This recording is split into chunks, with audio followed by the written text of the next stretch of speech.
This is Algebra 2, homework help with lessons 17 and 18.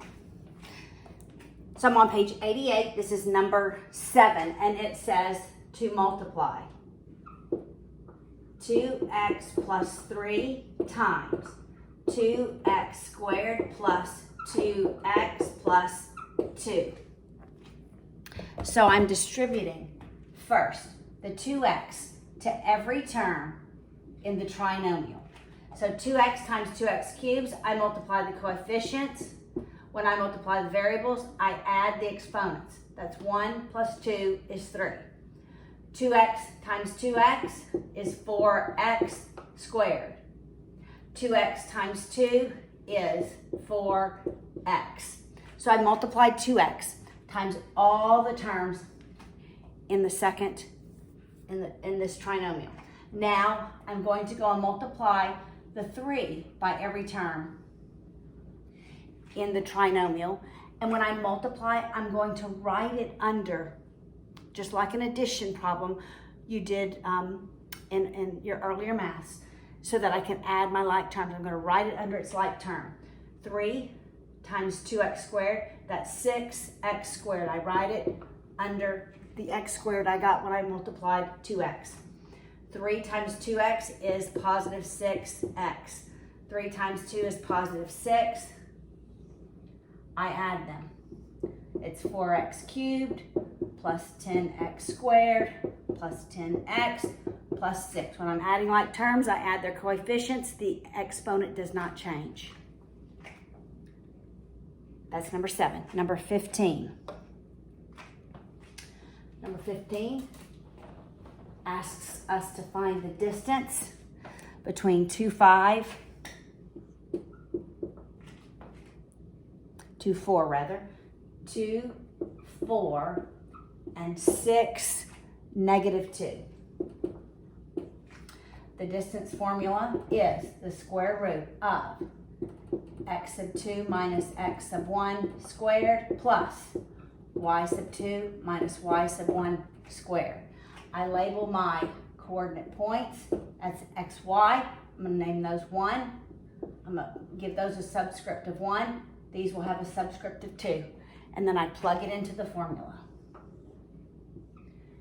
This is 6 minus 2 squared plus negative 2 minus 4 squared. This is 4 squared. This is negative 6 squared. 4 squared is 16. A negative squared, when it's in parentheses, and these are in parentheses, is positive, so it's 36. When I add those together, that's the square root of 52. I ask myself, can it be simplified? 52, I'm gonna go up here.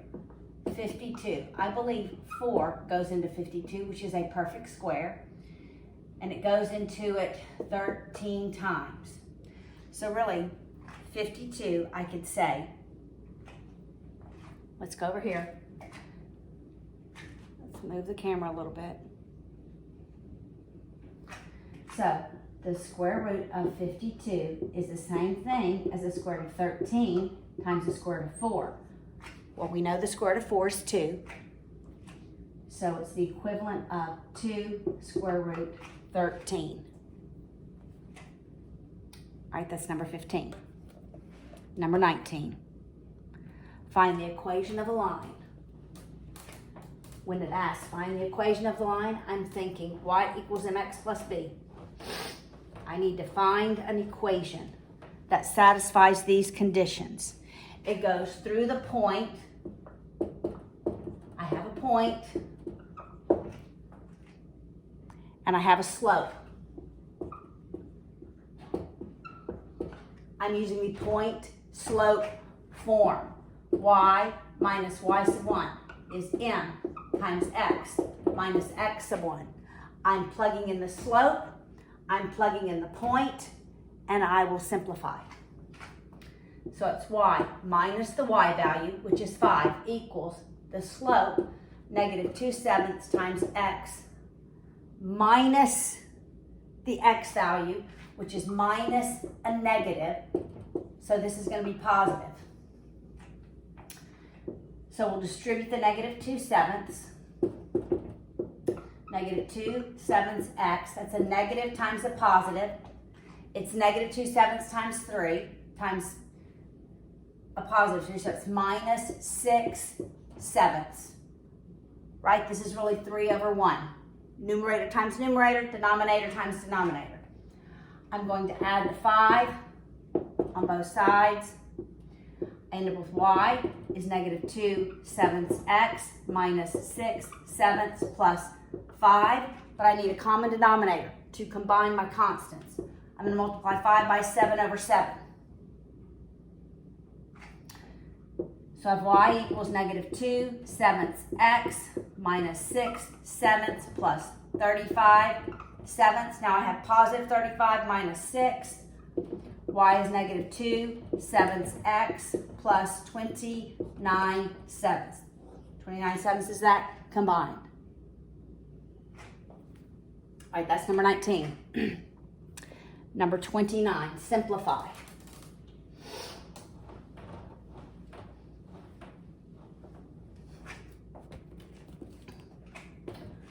All right, so it's the opposite of negative 3 minus 2 plus 4 times negative 2 plus 1 over negative 2 to the negative 3 minus negative 2 to the negative 3.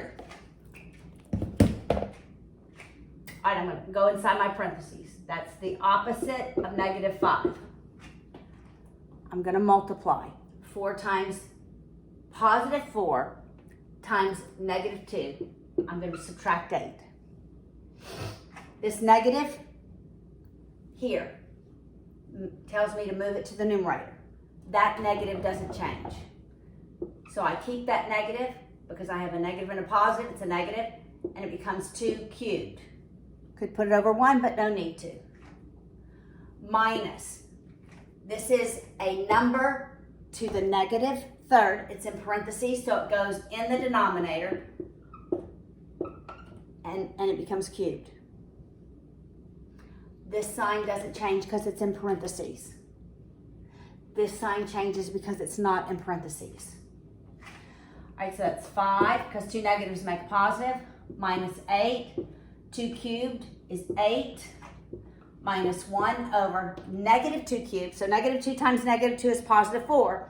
Positive 4 times negative 2 is negative 8. So this becomes a negative 8. 2 negatives make a positive. So this is 5 minus 8 plus 1/8. We'll go ahead and simplify this, then we'll make a common denominator. All right, 5 minus 8 is negative 3. This is negative 3. Negative 3 minus 8 is negative 11 plus 1/8. Common denominator, multiply by 8 over 8. So this is negative 88/8 plus 1/8 equals negative 87/8. All right, that's lesson 17. Let's move to lesson 18. And the first question is number 3.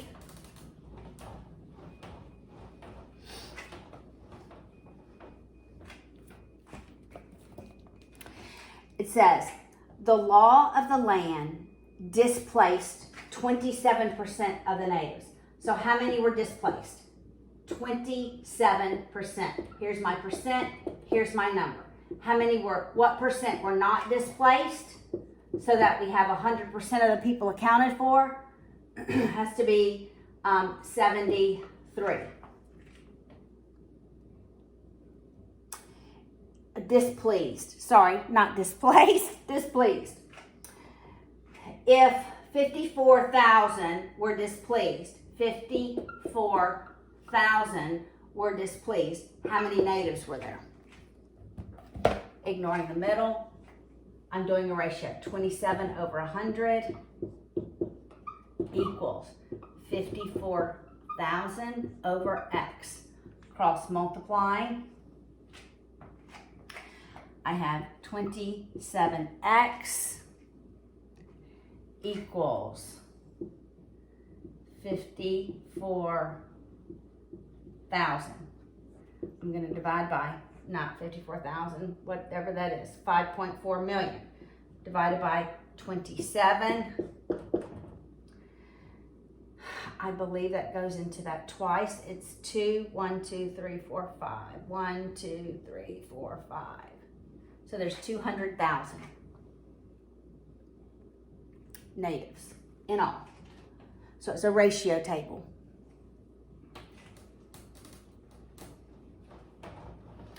All right, I'm probably going to need my calculator. I'm going to run to the calculator.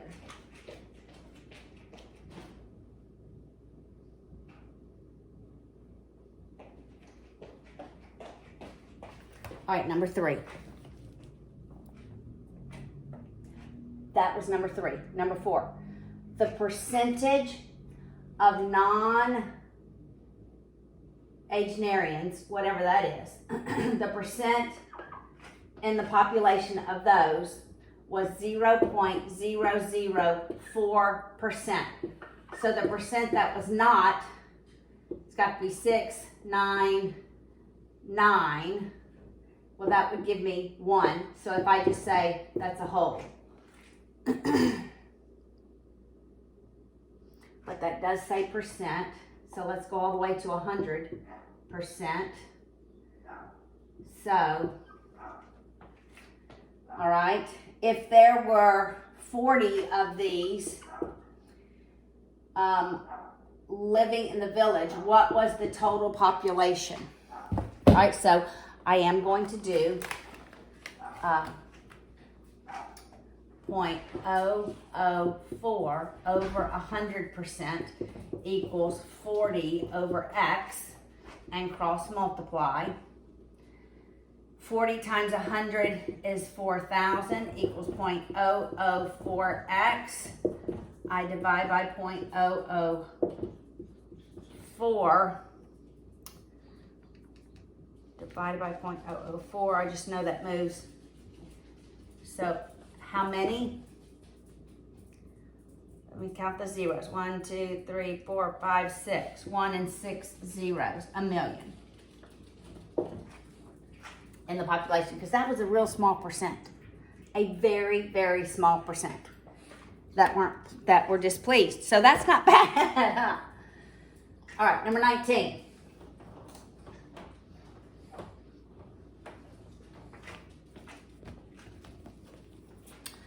Number 19, find the equation of a line. Here again, just like the one in lesson 18. It gives me the slope. It gives me a point. I'm using point slope formula. Y minus the value, the point, this coordinate point for y, equals the slope times x minus the x coordinate. Those two negatives make a positive. I'm going to distribute the 5/3. I have 5/3 x minus 20 thirds. Right? You just multiply the 4 times the 5. That's just the rules of fractions. I'm going to subtract 2 on both sides. Y equals 5/3 x minus 20 thirds. I need a common denominator, so I'm going to multiply 2 by 3 over 3, so that ends up being minus 6/3. I'll combine my constants. Y is 5/3 x minus 26 thirds. This is the equation of the line.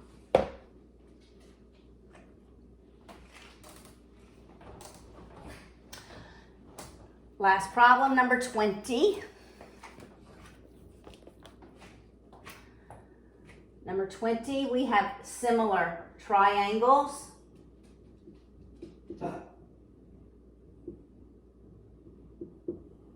It's 3, 4, 5.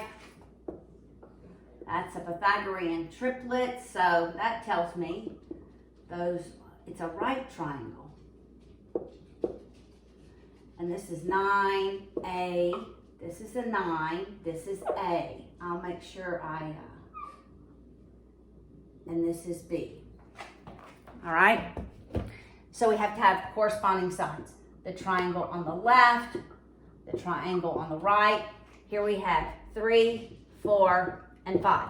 The 3 is in between the angle that has 3 and 2 hash marks. So I find the side that's between the angles that have 3 and 2, and it's 9.